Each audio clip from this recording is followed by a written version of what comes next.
જય સ્વામિનારાયણ।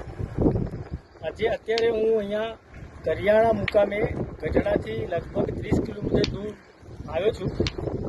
આ જગ્યાએ સ્વામિનારાયણ ભગવાન જ્યારે વિચરણ કરતા હશે ત્યારે અહીંયા આવેલા, સંધ્યા ટાઈમ થયેલો એટલે એ વખતે આરતીનો સમય થયેલો।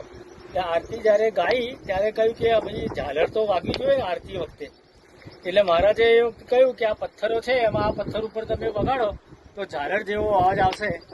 હું અત્યારે અહીંયા બીજા ઘણા બધા પથ્થરો છે, બહુ મોટા મોટા પથ્થરો છે, એટલે આ પથ્થર ઉપર જે ઝાલરીયો પથ્થર કહેવાય છે એના ઉપર હું અત્યારે આરતી જે વગાડીશ ત્યારે ખ્યાલ આવશે કે એમાંથી કેવો નગારા જેવો જ અવાજ આવે છે કે ઝાલર જેવો અવાજ આવે છે।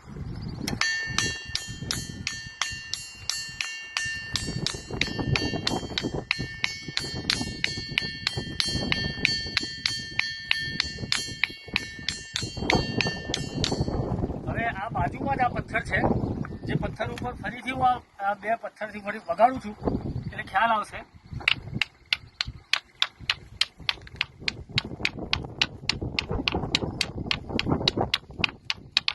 આવા બીજા ઘણા બધા આજુબાજુ પથ્થરો આવેલા છે, આ પથ્થર ઉપર હું વગાડું છું।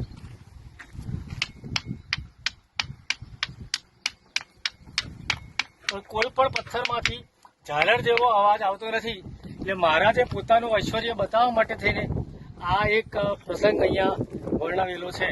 એટલે આ કરિયાળી ગામ ગઢડાથી લગભગ 30 કિલોમીટર દૂર ગોંડલ રોડ ઉપર આવેલું છે। જય સ્વામિનારાયણ।